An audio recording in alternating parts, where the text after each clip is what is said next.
Hey guys, my name's Matt. If it's your first time watching, I'm talking to you from Ningbo, China, south of Shanghai. I've lived in China for 10 years, over 10 years now. And you're recently, if you watch my last video, you're watching about a month ago. I'm about a month behind on my edits, but you're watching a city called Chongqing, 30 million people. Big city, though. It's like a city province, basically. But I was downtown, and the last video I had was in an area called Hongyadong. Beautiful area, lots of beautiful lights. It looks like somebody commented and said, "Wow, that looks like what I would think Atlantis looked like." Atlantis. The submerged city. Just like beautiful lights, like cascading up down from a hill. Really, really beautiful in a metropolis. And I'm walking along the river on a weekend in yesterday's video with some of my friends. And it's packed. Like pre-COVID, normal life, Manhattan or Las Vegas. I lived in Las Vegas for 5 years. One of my passions in Las Vegas was simply walking down the strip and people watching. And so this was reminiscent of that. I had a series of comments. Most of my comments are good. Most of my comments are pretty sensible. And same in this circumstance. But there was a lot of people that were expressing, one, awe at the fact that there's so many people congregating at a time where this pandemic is still something to concern themselves about. And two, not a lot of masks. There were masks, but not a lot. And people were like, COVID is coming for you. You're going to get infected. You guys don't know what you're looking at. And behind that, there's all sorts of things. There's people's perceptions of their own country that they're pasting on China.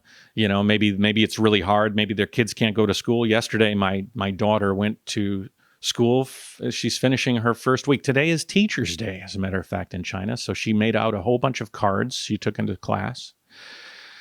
Annie went out last night and bought flowers for all the teachers, and we delivered boxes of flowers to all of her teachers. And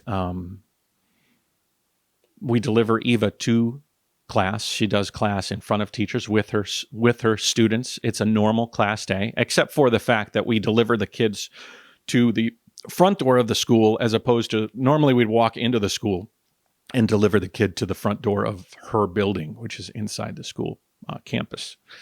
But here they are strict. Every time kids go to class, they put sanitizer on their hands. There's temperature checks. The teachers and certain staff members that deal with food and stuff are still obviously wearing masks, but it's not prevalent.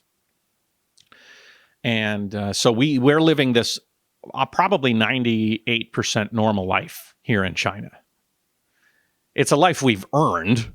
Or I don't even want to take credit. It's a life China has earned by going through what we went through in the beginning of the pandemic.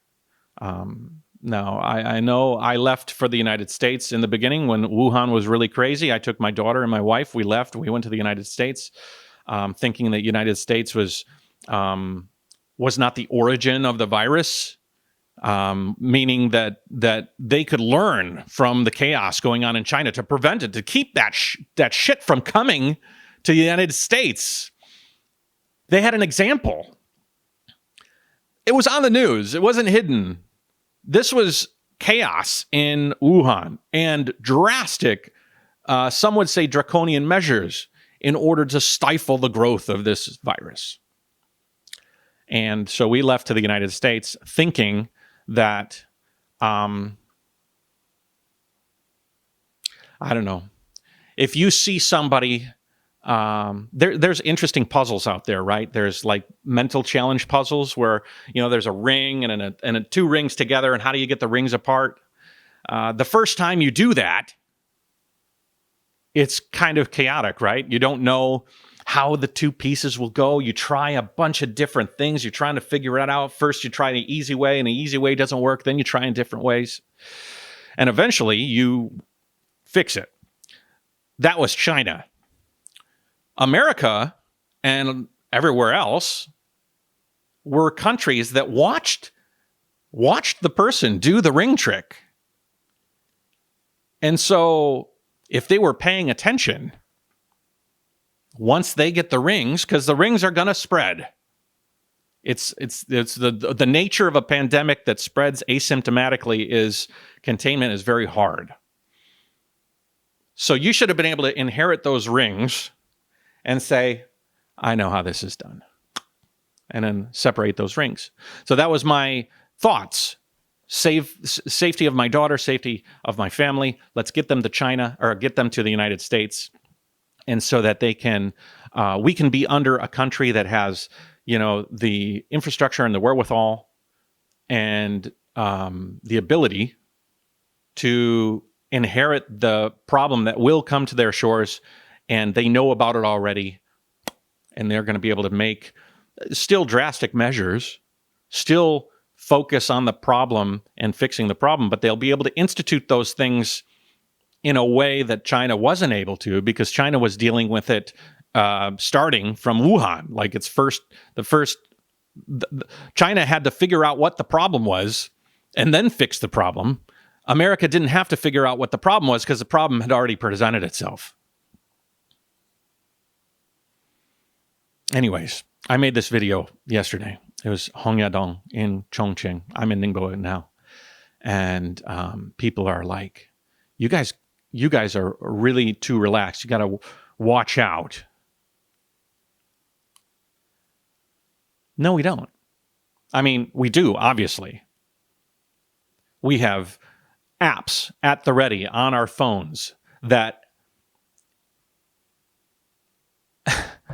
I think it's hard for some people to imagine, because Chongqing is a city of 30 million people, and there has not been a case of COVID there for months. Months upon months. Multiples of months. If there was a single case, as in Xinjiang, as in Beijing, as in Shenzhen, as in multiple places, there has been imported cases of COVID since they've been able to eradicate it that have popped up. Do you know what happens when that happens? Our phone gets a message instantly. Anybody that was within the range of the person that was detected infected, in range of that person, gets a special message and gets their QR code brought up on their phone that goes from green, which means you're clear, to probably yellow or potentially red if you were like actually engaging with the person that was infected. And so that video you saw yesterday of us in Hongyadong with all the people around would have been drastically different if there was one person in Chongqing that had COVID, or maybe one person in the downtown city. If there was one person that you would have seen it would actually have been interesting thought experiment to see what would happen if one person got it within the city. You would have probably seen within a 10-minute period, phones, people start looking, people start reacting, people pulling masks out because they probably have one at the ready, just in case. Masks are on. People are taking this seriously. People are protecting themselves. People are socially distancing. That street it would have been interesting. People would have been going back to their cars. I don't think there would have been chaos like a Godzilla movie. There would have been a exodus from that street of people taking precautions. The reason being that they understand the severity. They saw what they went through in the past. They earned the right to have this freedom, just like the party that happened in Wuhan, the water park party. They earned that right. Chinese earned that right. When I went back to America with my family, way back in the beginning of this pandemic in February, both of us, me and my wife, looked around and we saw things that would boggled our minds. There was this big hullabaloo about Chinese people buying up all the masks, sending it to China. There was this anger at China for not telling everybody about this problem. There was this mask, just the wearing of masks, anger. Do we wear masks? Do we not wear masks? It looks like it can travel through the air. It doesn't travel through the air. It looks like you should wash your hands. It doesn't get on your hands. It doesn't matter. This doesn't matter. There was just lack of clarity, lack of understanding, and fear. And overconfidence. Fear on one side, overconfidence on the other. There was a lack of a strategy. It was just chaos. I think it's chemistry class. We talk a lot about potential energy. We talk about the fact that this lens cap has potential energy. It's not moving right now. But if I drop it, that potential energy will hit the ground and will express itself. Everything has potential energy. It just isn't exhibiting it yet. So you have a potential. And in America was poised with an extreme amount of potential chaos, potential energy. And nobody knew it. Like me and Annie had just left, Annie's my wife, me and Annie had just left China. We saw the expression of the potential of this virus. We saw the virus hit the ground and the entire country locked down because people were locked in their houses and bodies were being, disposed of, and, hospitals were being built and metropolises were being locked down. And here in America, this mask thing I have an interesting opinion on that. If you were in a house and your house was burning and your neighbors had a fire extinguisher that they weren't using, even though that fire could possibly transfer to the next door neighbor's house, if you walked over to your next door neighbors and said, I'll give you $100 for your fire extinguisher, and your neighbor said, sure, because I don't think this is going to bother me. Everybody's told me that this fire isn't going to hit me, so it's no big deal. And he sold you that fire extinguisher. You didn't steal the fire extinguisher. You bought it. Whose fault is that? You go out and you try and fight the fire the best way you can, but then the fire goes to your neighbor's house. And your neighbor's house is burning, and they're pissed off at you because your house started on fire and started their house on fire. When what you might be more angry about is the person that told you that your house isn't going to catch on fire. What you're angry about, should be angry about, is that false sense of security that you got from the people above you to tell you that it wasn't a big deal. Now, that would be frustrating in itself if the person telling you that it's not a big deal actually believed it wasn't a big deal. That's a problem in itself. Because if that person that thought it wasn't a big deal when the other house was burning and had a responsibility to tell all the neighbors that there was a fire that could attack your house, said it wasn't a big deal because they believed it wasn't a big deal, that's wrong. But if you talked to the guy who told you that your house that has burned down, your grandma that died inside, what if he came out to you and he said, yeah, you know what? I knew that fire was going to get to you, and I knew it was going to be pretty bad, but I wanted to always play it down. I still like playing it down because I don't want to create panic. What the fuck are you talking about? You don't want to play it down? There's a time when there should be, I'm sorry your house is gone, but I didn't want you to panic. Well, I was sure as hell was panicking when the house is burning down. It would have helped if I knew that the house was going to burn down so I could have mitigated those problems. This is what Donald Trump said. I don't even think this is new news, honestly, because we could have all extrapolated what happened. If you're angry at China for not being forthright enough while they were trying to figure out what this virus was, how bad it's going to be, and how to mitigate it inside their own country, then how do you feel about the President of the United States admitting that this virus can transmit through the air, admitting that this virus is going to be more deadly than the flu, admitting that he wanted to play it down? If you're not as angry at President Trump or more angry at President Trump than you are at China, then there's something wrong with you. And this is a whole separate issue.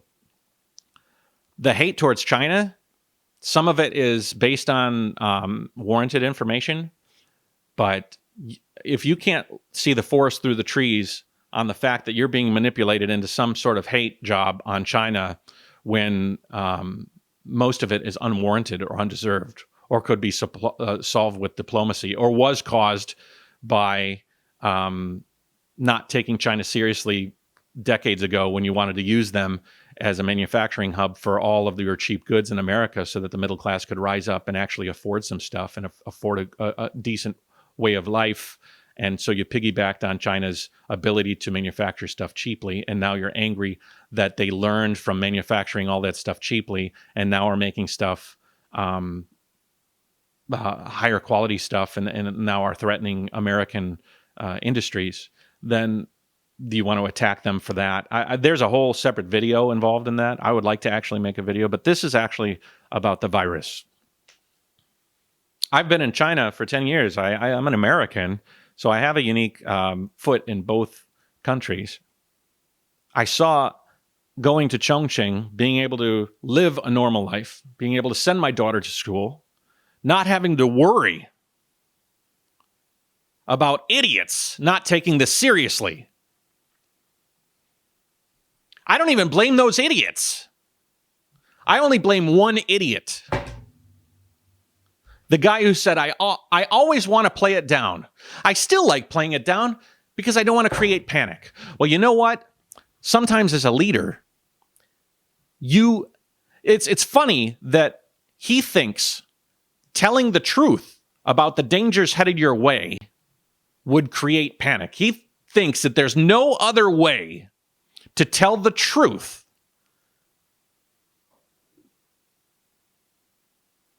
than having it result in panic. No other way. These are his choices. I tell the truth and there's panic, or I lie and people are unwittingly walking into a fire. Well, they're going to panic once they hit that fire, but you know what? Up until that point, they won't be panicking. There's no third choice. There's no third choice where you focus on strategic reserves. You start telling businesses all over America, if you're in the business of selling masks to people, you need to start thinking about who you sell those masks to. You talk to all the manufacturers, and you know what? As America, you lead the Western world. You start telling Australia, and you tell all these other countries. You say, "Hey guys, listen, we need to band together. Everything that we have in our shores as far as masks goes, let's hold on to it. Everybody start building up PPE. Let's start building infection centers. This thing is going to be deadly. It's going to be airborne. It's going to be here. Let's not play it down." You know that if you project strength and you're honest and you have a good plan, those things mitigate panic. They exemplify leadership. They're the right thing to do. And learning this, what we learned today from that Woodward book, I think we all should take a deep breath and realize the implications of what that means. The President of the United States, the leader to all Americans, the man who is going to guide thought, going to guide strategies, he needs to give it to us straight. Do you think that all those crazies out there who are anti-mask would be as anti-mask today? You're always going to have crazies. But you think that that community of people would be as big as it is today if Donald Trump was to have said what he told Woodward and Bernstein to you? To the world? To his citizens? To me? To my healthcare worker family? When they're going and taking care of people? Do you think that there would be so many people that would say this lockdown is bullshit? Do you think that the lockdown would have needed to be as long as it has? Do you think that your kids could go to school today? if they can't? Do you think that you'd be nervous about going certain places? Do you think that borders even around the world would have been able to take examples from America and say, wow, this is important? It's so funny. The arguments against the country I live in right now, China, are many cases speculative, sometimes warranted, but not even close to this. Could you imagine if Xi Jinping stood up and he said, we knew it was bad, but I wanted to play it down, always play it down. You know what? They did in the very, very, very beginning. The Wuhan people, the authorities in Wuhan, you know what they did? They fired them all. They walled off the city. They closed down this virus. They printed the genome sequence. They told everybody it was airborne. Donald Trump talked with Xi Jinping, and Xi Jinping told him all of this. For all of the anger and rage you have bottled up against China, why don't you disseminate that out to the people that really deserve it? It didn't have to be this way. And this Woodward and Bernstein statement, among other amazing ones, is just one example of how horrible this person is and how this one person's choice, maybe it didn't affect maybe you were a logical thinker. Maybe you saw the information from Wuhan. Maybe you saw all of this. Maybe you were prepared. But how many of you know in your Facebook feed a few people that bought into this bullshit, that bought into this pandering that he had?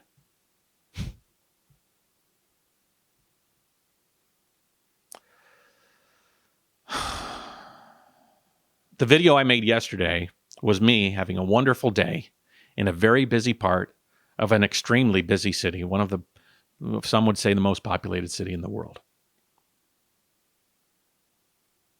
Could be everywhere.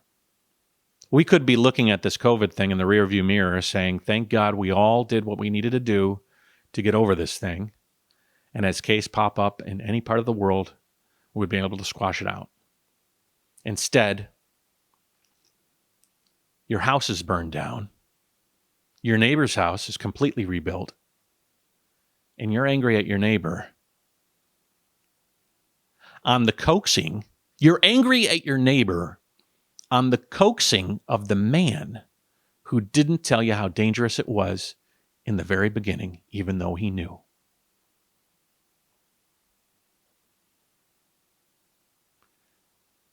And so many people fell for it, to the detriment of elderly family members and even healthy family members.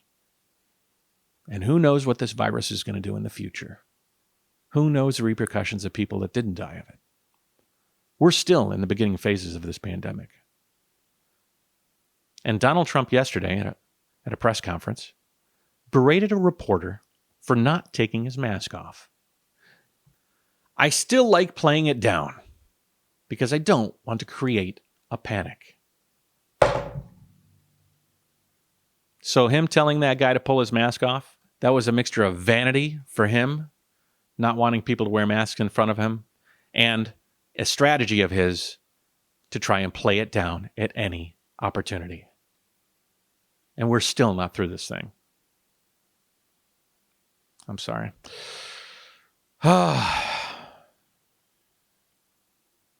Think about it, guys. All right, guys, I'm going to wrap this up. Tomorrow's episode is kind of fun. I have a bunch more episodes of Chongqing. I have some amazing drone footage coming out. If you're watching this on Facebook, I'm going to start embedding all of these episodes in Facebook. Please subscribe to my YouTube channel if you hadn't. Join my Facebook. Also, if you guys want to hear some personal musings and podcasts, I have been recording them and put them out exclusively on my Patreon. So if you're interested in hearing some insights from me in China as I live about my life, some more maybe broader topic stuff, broader and narrower, then join my Patreon. Now that we know what we all knew, It's serious. It's going to continue to be serious. And this fall, we're in store for even more of this. And he knew about it all along. And he was treating you like suckers and losers, just like all those dead soldiers. When is enough enough?